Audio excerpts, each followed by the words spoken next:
Hello, everybody. Happy Thursday. Of course, lots to talk about, I'd imagine, as we move through this preview show. Of course, Norwich City with a big win against Watford last weekend, return to Carrow Road this weekend, Derby County, who are on a pretty miserable run of form at the moment. The visitors, of course, have had transfer deadline day since we last spoke, so we're going to make our way through the additions that Norwich have brought through the door, some of those that made the exit as well on that particular occasion.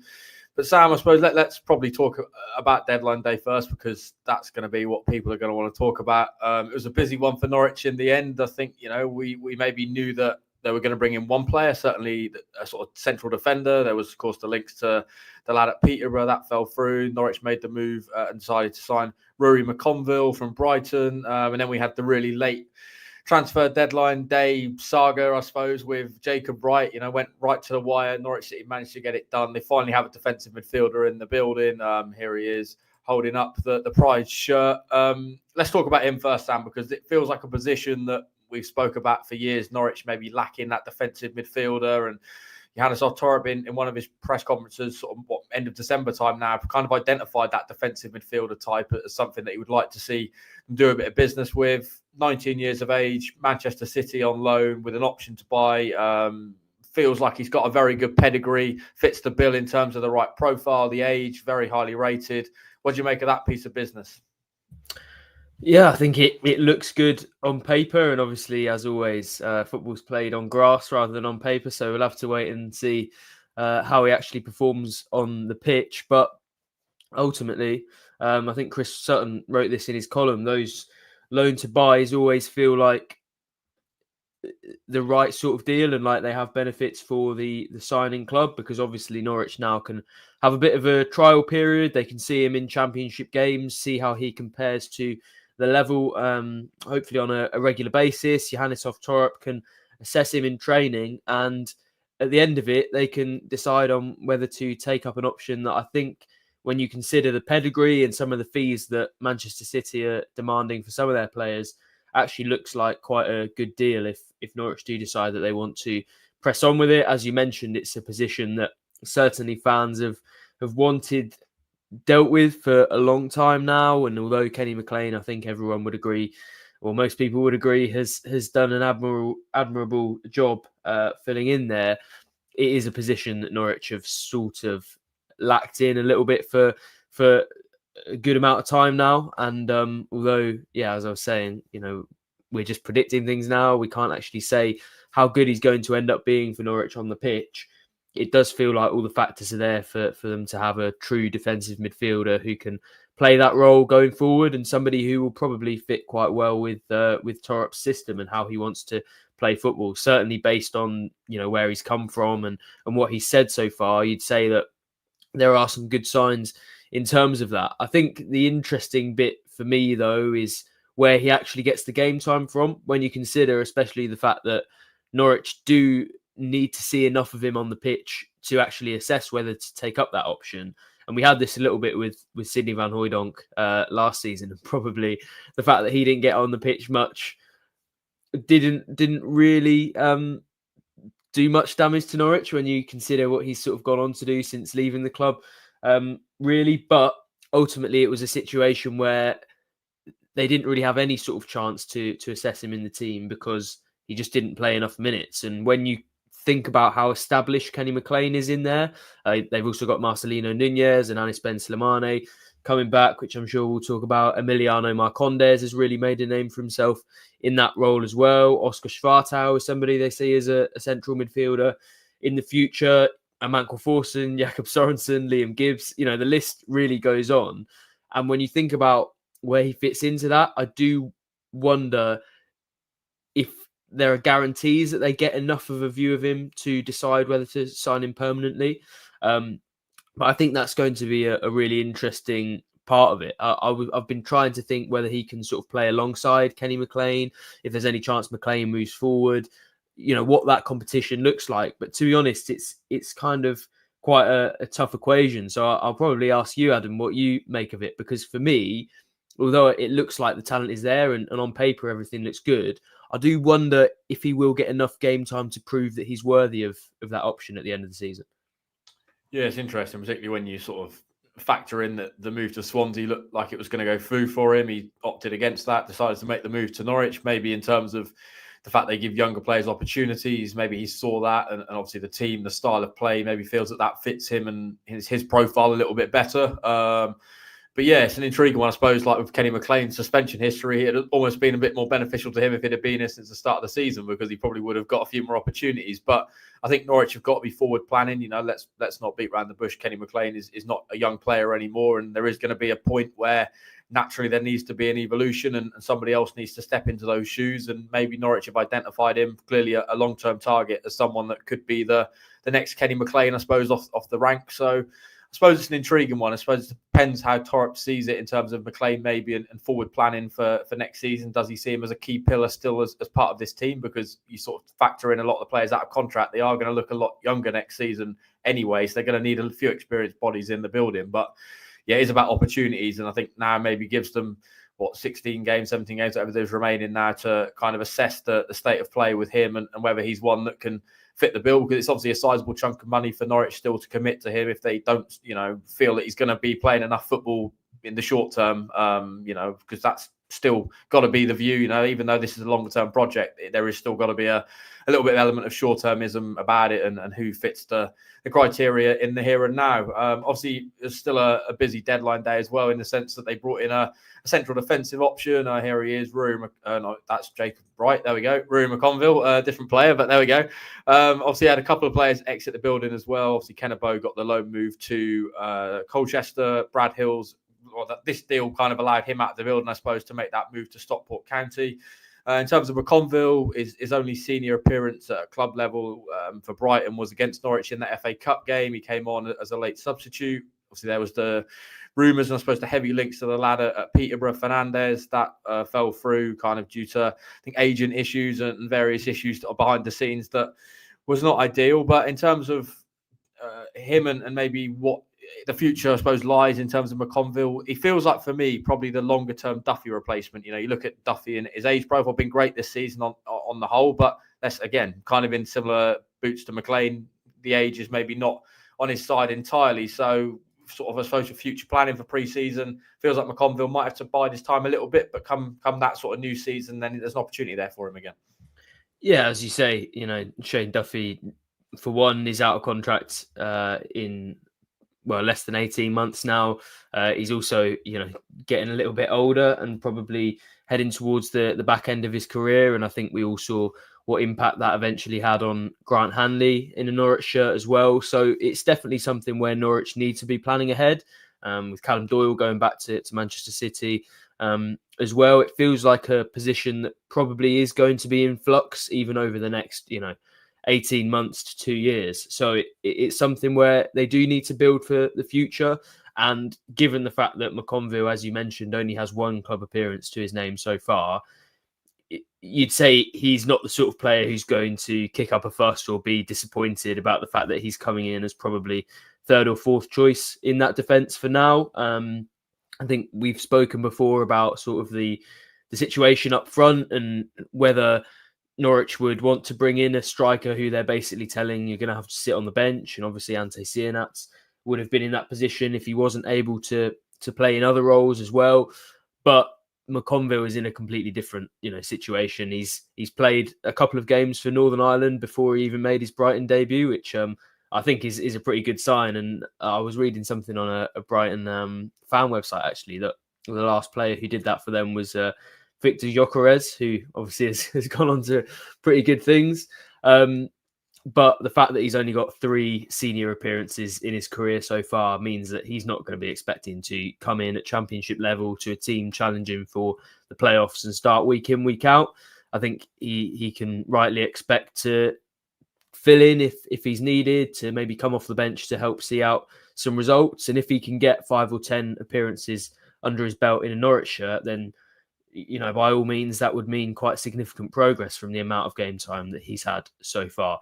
I like the fact that they're doing it with both in the building. I think it would be quite risky just to get rid of somebody in Duffy, for example, who has been a key player this season, one of Norwich's best, actually, and just replace him with a 19-year-old who you just chuck in there and hope that he sort of swims rather than sinks.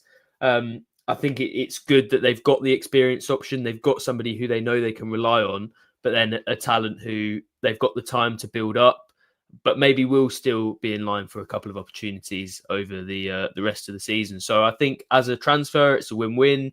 The fee is a pretty good one for a Premier League talent as well. And just it fits very well with, I think, Norwich's transfer strategy overall and with their squad planning. You know, the fact that you can see this next generation of players coming through while the more oven-ready players are already playing in the Championship, I think that's a good sign of the way that Ben Napper's got things going. And as long as they can keep delivering that, and it's an evolution where players are always ready when they're in the starting 11, then they're doing it right. And it looks like McConville fits into that pretty well. You mentioned the transfer strategy. Let's just broaden out the window as a whole and maybe assess what Norwich have done.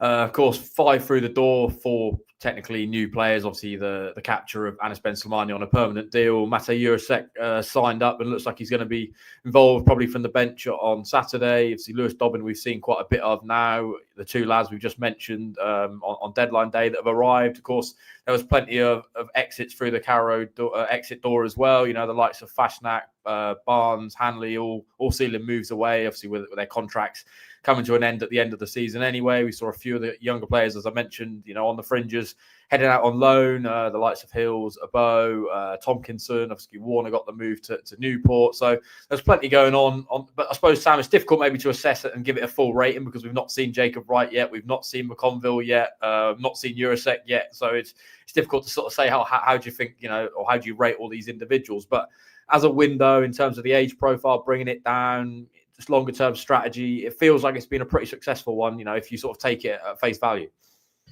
Yeah, absolutely. And you're right to sort of provide a little bit of caution while we're waiting to see those players, because I remember thinking what a world-class window Norwich had produced in the summer of 2021 when they brought in the likes of Ozan Kabak and Billy Gilmore and Milo Rashica to try and fight relegation. But yeah, in all seriousness, I think it's one that you have to be pleased with on paper, not only in terms of the ins, but also the outs. I've actually been working on a piece looking at some of the out-of-contract players and the decisions that Ben Napper has to make in the summer. And as I was writing that and looking at the list of names, I actually thought, yeah, Napper's saved himself a lot of hard work and some really serious decisions in the summer already by offloading the likes of Hanley, Fastnacht, Barnes in this window.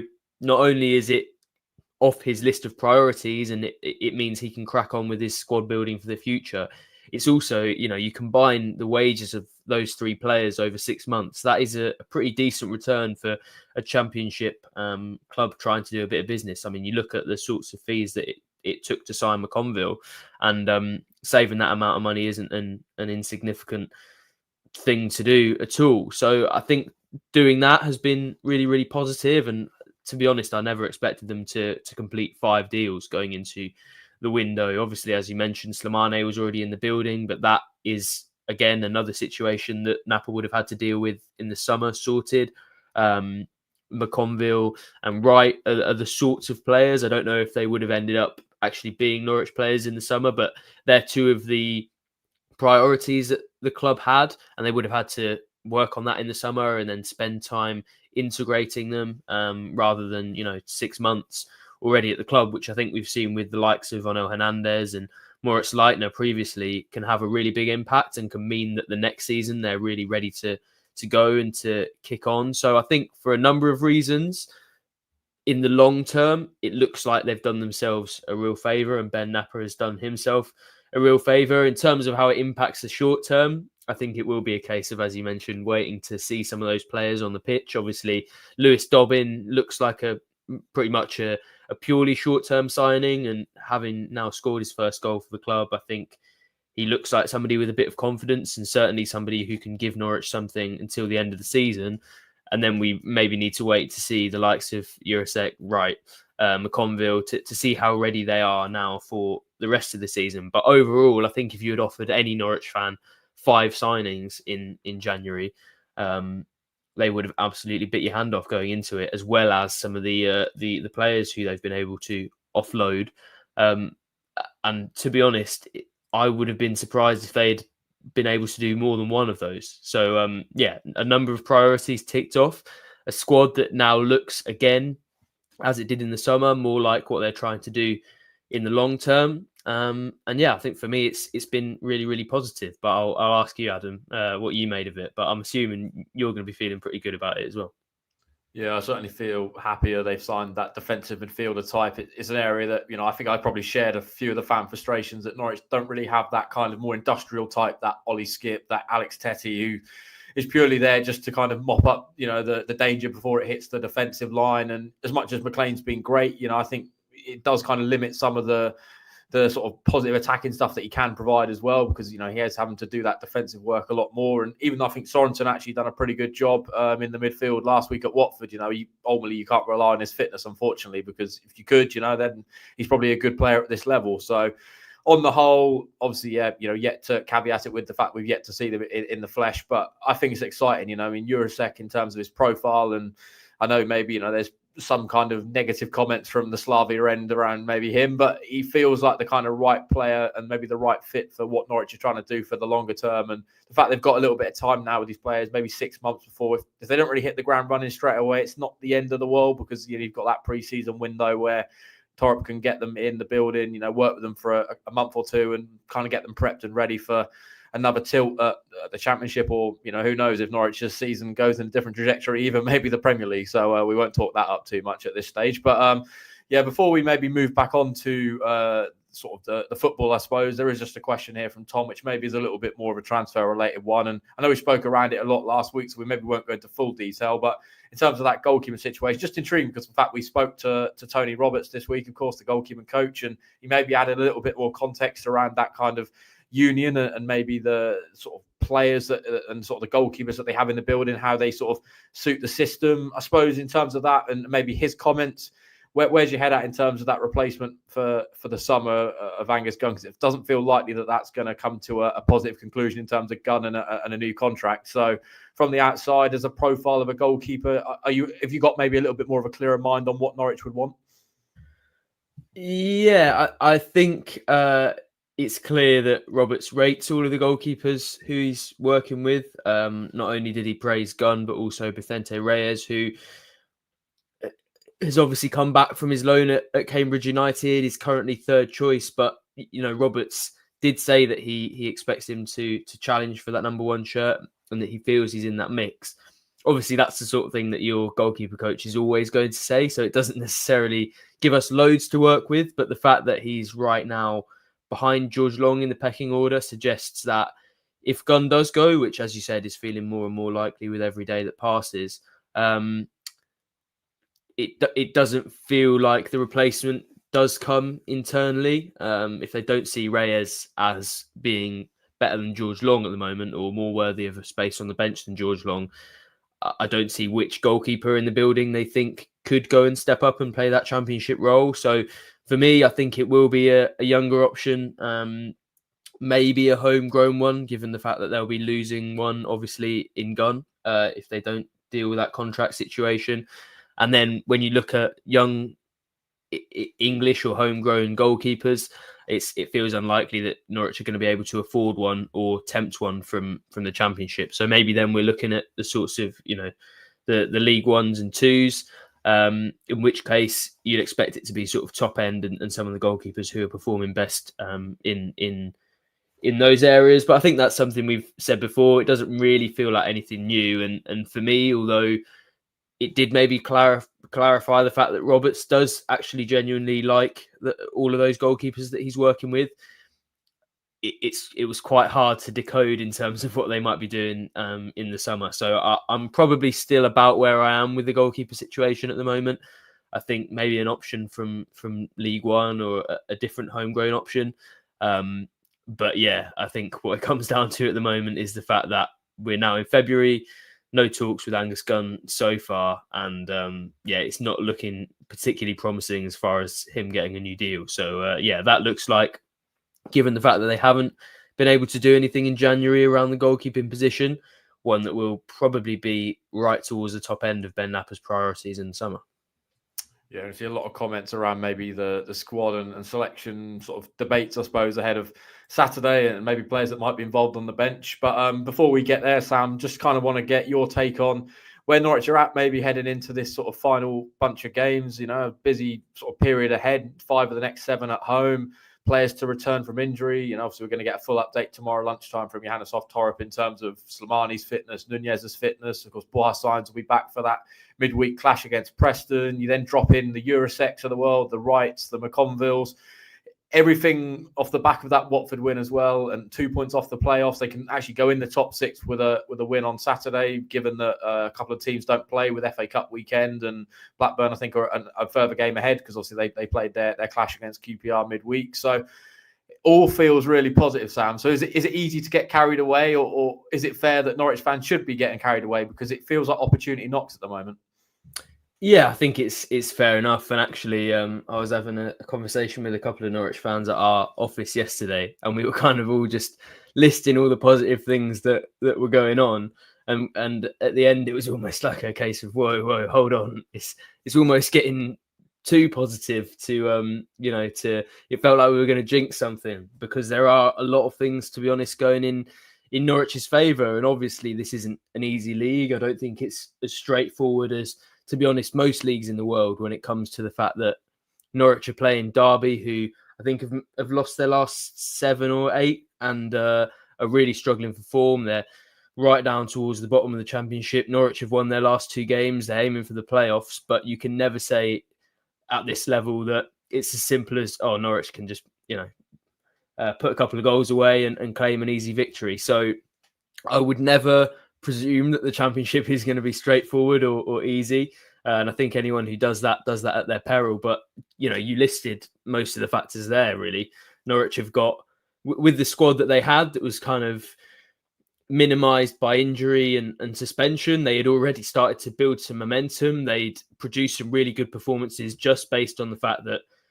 well, the opposition was probably a little bit weaker, but also mainly on the fact that they had Josh Sargent back and available for them. That seems to have completely transformed their performances. And when you think how much Marcelino Nunez has improved things when he's returned from injury at times this season, the depth that will be provided by the likes of Slimani, Eurosec, McConville, Wright, it's hard to see things. And Borja Sainz, I can't believe I've forgotten about the Championship's top scorer as well. Of course, this game is his last one, the last of his 6-game suspension as well. So it does feel like there are a lot of things going in Norwich's favour, almost to an uneasy degree.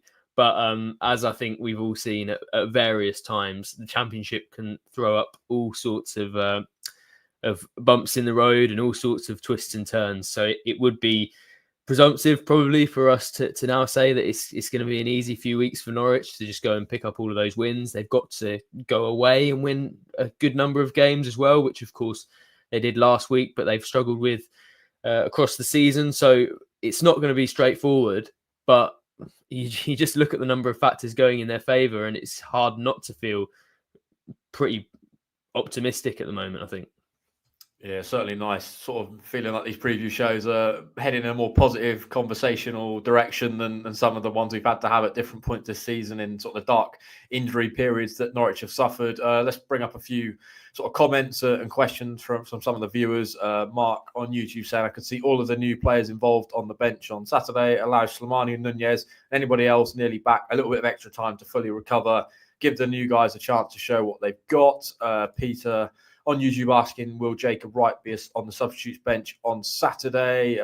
Mario feeling pretty optimistic that Eurosec could come on and score a worldie in the second half. So, Sam, I suppose the selection headache is a positive thing because, even up to last weekend, you looked down the bench and I think we had an average age of sort of 21. You had the likes of AJ Bridge on there for the first time, and Elliot Miles, obviously seen him coming off the bench in recent weeks. Ken Bowles, he couldn't really come on due to the fact that Norwich wanted to get him out of the building on loan, and obviously rules mean that if he were to come on, that he wouldn't have been able to have gone and played for another club this season.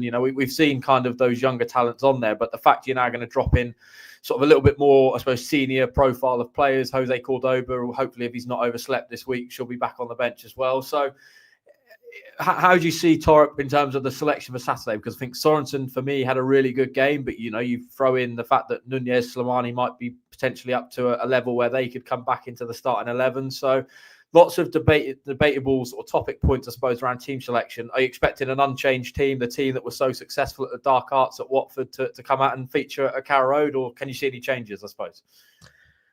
It's a really difficult one, especially because Torup has had so many of those players playing in so many different roles this season. You look, for example, at that midfield debate, and you mentioned Jakob Sorensen. You could say that he drops out of the team if Oscar Schwartau comes back into the midfield role that he played against Swansea. You'd think the primary reason for that would be allowing Ante Cianats back into the team, but they've obviously also got to get Matej Jurasek probably involved from that right wing position. Or does Torup want to keep Schwartau out there? Has he been particularly impressed with Schwartau on the right wing, and he's going to play him there again? In which case you'd say there is an opening for Sorensen there. Or does he want to chuck in someone like Slimane or Nunez straight away? It does feel like there really are a lot of options to choose from, and those are only increased by the different positions that Torup has had, has played different players in. But I think the fact that it's at home against a team who will probably sit pretty deep, and we've actually seen, Paul Warne's teams be quite successful at that previously. We saw that 0-0 draw with Rotherham in, I think it was a little bit, maybe sort of around the Easter period in 2023, when in David Wagner's first season at the club. So we've seen that he can do that. And I think when you're up against a team like that, as good as Sorensen was against Watford, I wonder if that's a bit of a waste of a creative position where you could have somebody like a Schwartau who's going to try a little bit harder to create those chances and maybe is more likely to get into those attacking spaces than somebody like a Sorensen, who will just sort of keep things ticking at the base of that midfield. But I thought the fact that having McLean and Sorensen in there actually allowed Marcondes to play as pretty much a typical number 10 in a really advanced position compared to where we've seen him previously. So there's a lot to consider for Torup. But if I had to guess, and probably if it was up to me as well, I'd go Schwartau in midfield and then Cianats on the right, another slightly more creative presence and somebody who likes to get on the ball in an attacking sense. I think that the assumption that those new players are going to be on the bench is probably a correct one. I can't see any of them coming straight into the lineup, having obviously arrived very recently. So I think we will have to wait to see them from the bench. But then what Torup does, particularly with that central midfield position and with the right wing position and how they almost interact with each other, I think that'll be really interesting.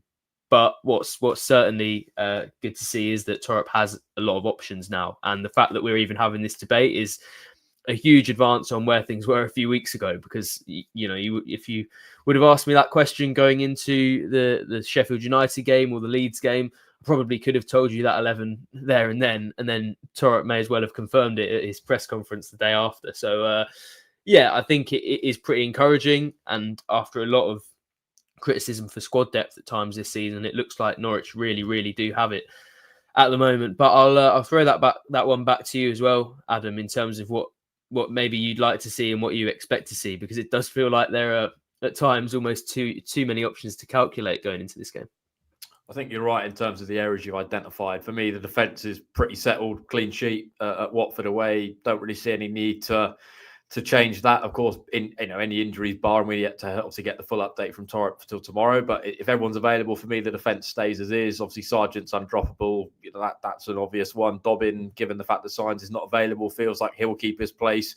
McLean and Marcondes certainly have done nothing to justify any changes. So then obviously it is that Sorensen position. If Nunez and Slimani, if either of those are in a position to start, that maybe changes the dynamic and the dial a little bit. But then, as you said, you could drop Schwartau back into that sort of more midfield area, which I think probably in the longer term is where he's viewed for this team and this group. So, you don't want to be sort of shifting him out on that right position, even though he's done well out there for the longer term. I think if there's an opportunity to get him in there, then that would be great. Cianats, if you take Torup by his word, they want to kind of start him in 2 games, bench him for another game.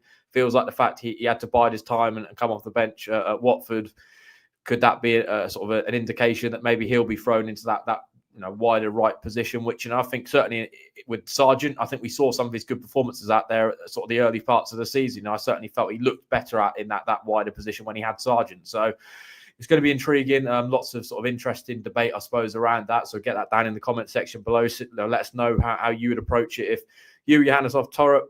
Let's move the conversation forward to the opposition. You mentioned their struggling form. I'll just pull it up now. It's pretty dire reading if you're a Derby fan. It's 7 straight defeats in the league. Their last win was against West Brom on Boxing Day. An exit from the FA Cup. Obviously, this game would have been an FA Cup weekend. Had Derby progressed, this fixture would have been changed, but they lost on penalties there away at Leyton Orient, who have got a pretty good tie against Man City, I think, in the next round. So not on great form. Paul Warne, I think, feeling a little bit of pressure and heat from sort of certain elements and certain parts of the Derby fan base. Not happy reading. I think they wanted to bring a striker in on deadline day. Carlon Grant from West Brom was being heavily linked. They failed to get that over the line. Just one addition on deadline day. That was a young lad from Everton, Harrison Armstrong, who's not played a lot of senior minutes. I think he's only 18. So it feels like a club in a little bit of flux at the moment, not feeling overly positive coming to Carrow. And they've only won one game on the road all season. These things, Sam, are there to be broken, so we don't want to talk things into existence. But it feels a bit of a difficult place to be at the moment, Pride Park. Yeah, definitely. And from the way that they tested Norwich earlier on in the season, some of the home form that they produced, you maybe wouldn't have had them there. And I think the size of the club in the Championship as well, it's very easy from the outside to just go, oh, it's Derby in the Championship. They'll be fine. But when you look at that squad and their starting 11, I think it quite quickly starts to unravel. Some of the players who they're leaning on are not only players who have just come up from League One, but they're veterans who have actually been in League One for a long time. They've not really got loads of Championship experience in some of those areas in that team. And although it's a team who will work really hard, who probably are very well drilled by Paul Warne, as I mentioned earlier, we've seen with some of his other teams, good from set pieces, physical, just in terms of the quality and the technical ability, it feels like, to be honest, they're nowhere near a lot of the teams in the Championship. And for me, they're certainly nowhere near Norwich in terms of that technical quality. So it's a sort of game where if Derby can make it the type of fixture they want, if they can make it more physical, if they can maybe take a bit of time off the clock, if they can quieten down a fan base that I'm sure will be very loud at Carrow Road on Saturday, then there is an opportunity for them there. But as you mentioned, it's a really difficult place to be at the moment. A bit of tension with Paul Warne as well, who I think has been pretty... he's admitted in public how difficult a position he's in and talked about some of the criticism that he's faced. So, yeah, they come to Norwich not at a great time for them. But as you said, there's always the fear of along come Norwich and us talking things into existence. So on that note, I'll bring my answer to a close. But it's certainly the sort of game that Norwich will hope and expect to win. But as I said earlier, the Championship throws up a lot of surprises and they really need to make sure they avoid one of those. Yeah, of course. Terrace Talk is up. So you can get a little bit more insight, I suppose, on the Rams and the business they've done in the January window, how they're feeling at the moment heading to Carrow Road. So head over there after this is finished to give that a watch. Let's just talk a little bit about the home form and the home fixtures coming up, Sam, before we take a few more comments from the people watching. Norwich's home form this season been pretty strong as per usual. I think there's just 2 league defeats now since that Blackburn defeat under David Wagner in November 23 now. So that's a pretty good record, particularly when you're given the Bristol City game, they were so depleted in terms of the players available. And the Burnley game really, was sort of a couple of defensive errors and maybe a little bit of lack of judgment at different points that lost them that game. And again, they had injury issues heading into that one. So I think, you caveat all that, given that 5 of the next 7 games are at home. I mean, just going to read you some of these fixtures. Derby at home, Preston at home, Stoke at home, Oxford at home, Sheffield Wednesday at home. I mean, don't want to, make anything sound too easy, but on paper, those feel pretty good fixtures for Norwich to try and build up some points and close that gap to the top 6 and try and push themselves in there, or certainly make it competitive heading into kind of the latter stage of the season. So how impressed have you been by Norwich's home form this season, last season, generally? Because it feels like it gives you a really stable base to try and kick on and make yourself in that top 6, I suppose, mix by the end of the season. Yeah, absolutely. And I think it's something that's given a boost to everyone. Every time I go and speak to fans before games at Carrow Road and ask them about the fact that they're at home and the games at Carrow Road, they always speak glowingly about what a lift, that gives the team. And I think when the fans start to feel that, and the fans know that they're playing a role in some of the positivity and some of the good results that the team are producing, then that just it's almost a self-perpetuating cycle in a positive sense, because those fans can feel it. They want to provide the atmosphere. The players thrive off it. They produce the performances, and it all goes back round again. So I think that has been a huge factor for them this season, because even when they've been struggling, maybe they haven't been claiming as many wins, but it has been easier for them to avoid defeats at Carrow Road, and it's been a safe haven for them whenever things have been going badly. But now you've got the flip side, where they can actually kick on and make it a real strength going into a run of fixtures that they will feel pretty good about. And it's quite hard to talk about that run of fixtures and that run of home games without, as you did, referencing the playoff race, because right now it feels like it's so low quality and all of the teams are slipping up all of the time. It felt like we had to wait until the 35th or 40th game last season to get to this sort of stage, but the panic and the pressure already seems to be setting in.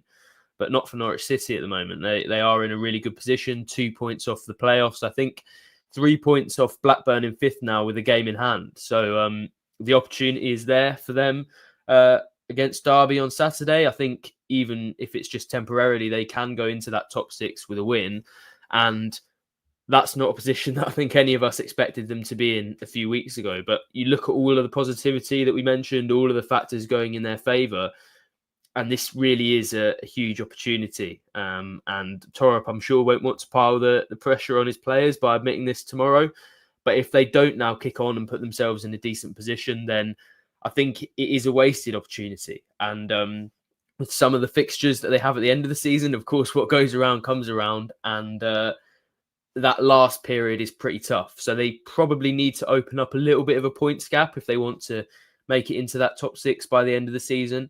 And they have the opportunity to go and do that now. So barring another Josh Sargent injury, I think they are in a really good position to do that. And we'll have to sort of wait and see what it does. But to come back to your original question, the home games are a huge part of that. And I think I'd have to double check, but all of those teams are either below Norwich in the table or at least very close to them. And that's a run of games that you would expect them to. I mean, they probably will hope to win every one of those. As I said, there's always the classic Championship caveats.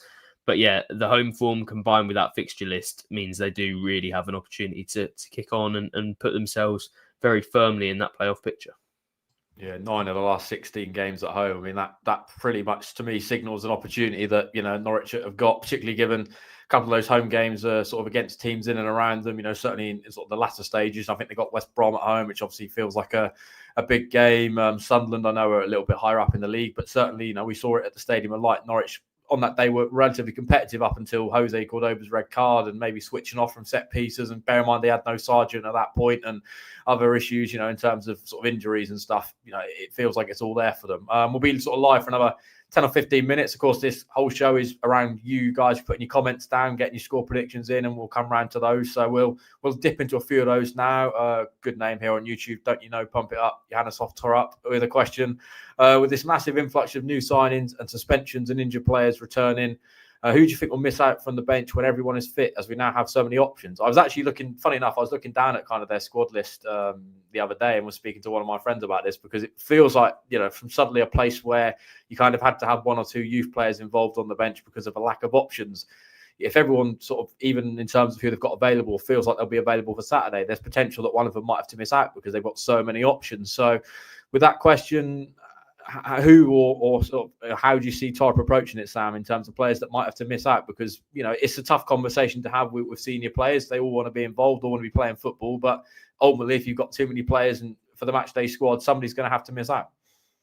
Yeah, right now, I think Torup's actually in probably a decent position in terms of that, because the players who you look at who are a bit further back in their recovery from injury, Liam Gibbs, Gabe Forsyth, and Mankell Forson, they're the sorts who I think, unfortunately, are going to have to miss out once they're back. Obviously, I would probably need to get all the names on a list, as it sounds like you did previously, Adam. But yeah, I think the midfield area is the one that looks the most densely populated. You can see why they wanted to do something, because they don't really have that direct McLean replacement, or at least didn't until Jacob Wright came in. But they have so many players in there. I think it's something like 9 or 10 options in midfield, that if all of them were to be fit at the same time, you're probably looking at a few of those dropping out of the squad. I think McConville as well. I spoke about the fact that he maybe hasn't played too many games, and there could be 5 or 10 appearances in it for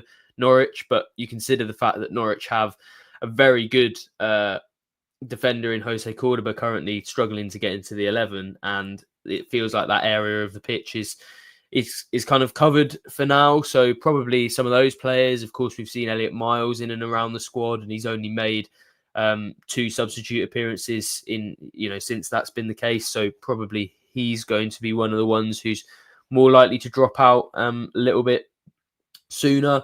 But yeah, it will be interesting to see how Torup, first of all, picks his squad for games, and then secondly, manages it. Because as you mentioned, it's never easy to leave players out. I think every manager I've ever seen asked says that's the hardest part of the job. So in that sense, Torup's job is about to get quite a lot harder.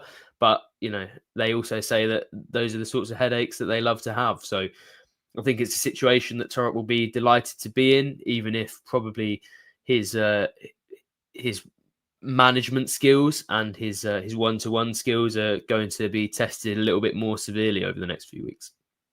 Indeed.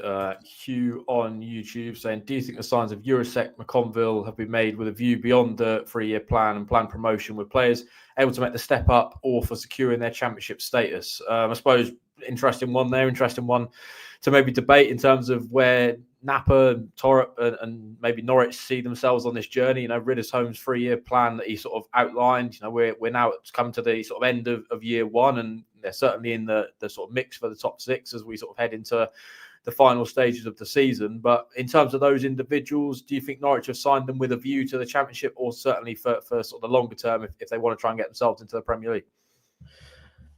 I don't feel like Norwich, unless they're signing sort of players on loan or on short-term contracts, are signing anyone at the moment who they don't hope is able to step up to the Premier League. Obviously, that's the long-term goal, as you mentioned. And beyond that, it's to be a sustainable Premier League club. I don't think Ben Napa, being realistic, or Johannesov Torup will feel that they've achieved anything by getting Norwich their 6th promotion to the Premier League or whatever it is. I think they see the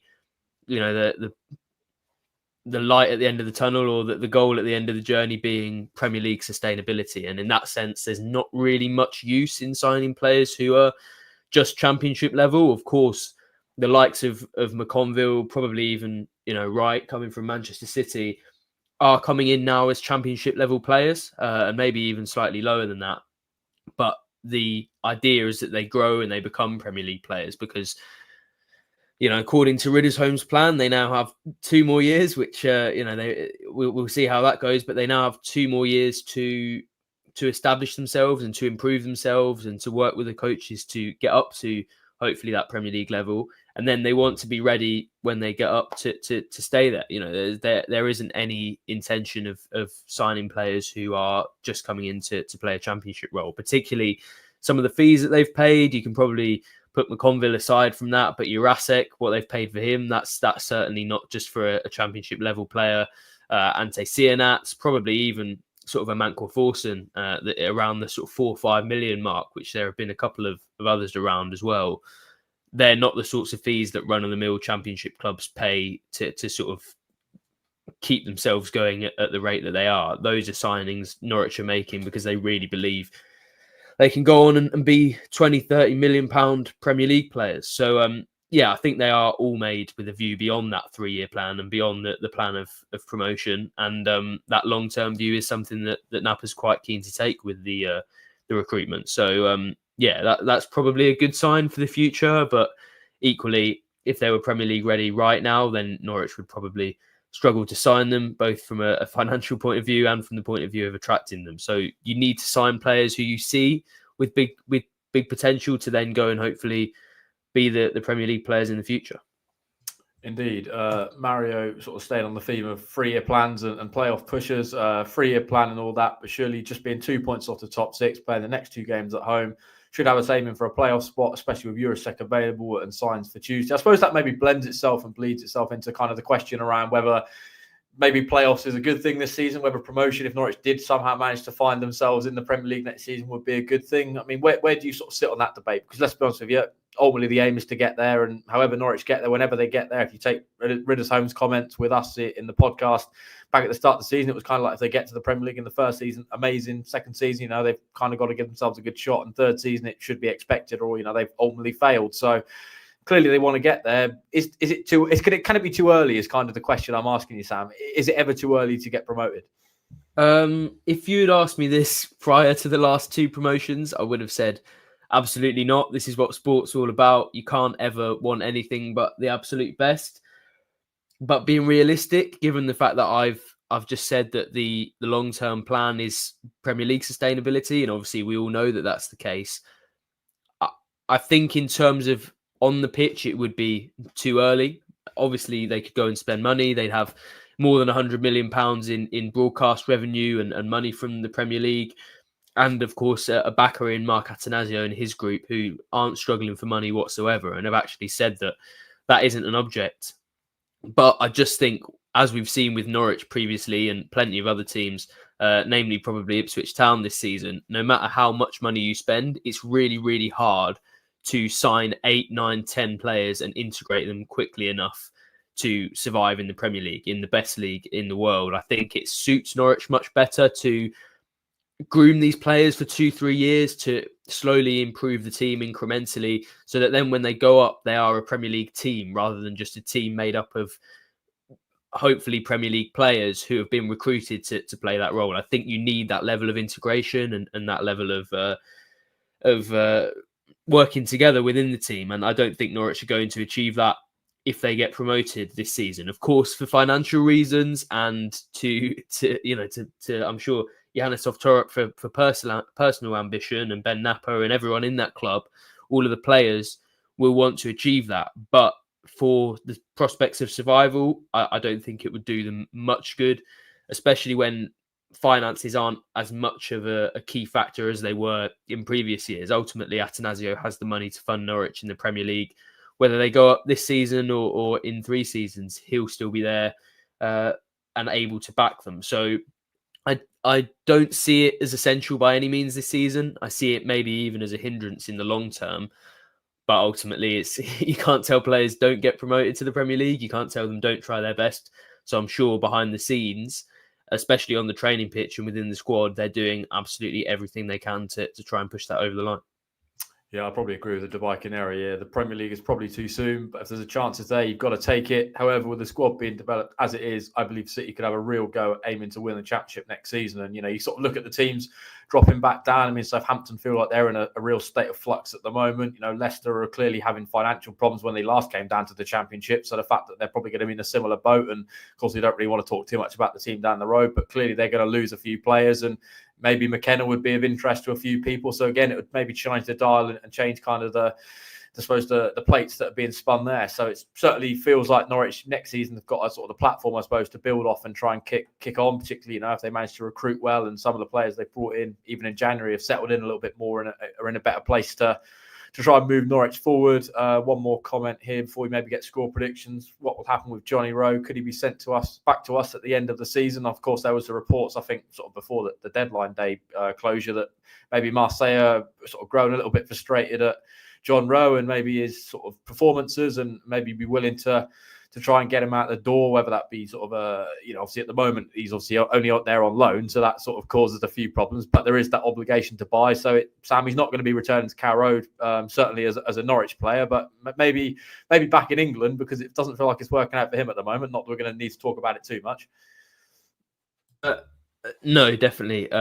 He won't be returning to Carrow Road unless Marseille are relegated, which I haven't checked, but I'm assuming is at least close to being numerically impossible by this point. So, yeah, unless they have some sort of major points deduction for some reason, John Rowe will be a Marseille player in the summer, and ultimately, whether Marseille want him or not, it's not really Norwich City's problem. They've virtually got the cash in hand. I'm sure they've already planned and are planning like they've already got the money. So that's not a situation that Norwich need to concern themselves with. Although I'm sure we all would have liked, aside from maybe the way that he dealt with the transfer, I think after a little bit of time, most Norwich fans would have liked him to go there and do well. And unfortunately, that's not really been the case yet. But I'm sure there will be plenty of interest in him back in England, and maybe we see him playing against Norwich in the near future. It will certainly be interesting to follow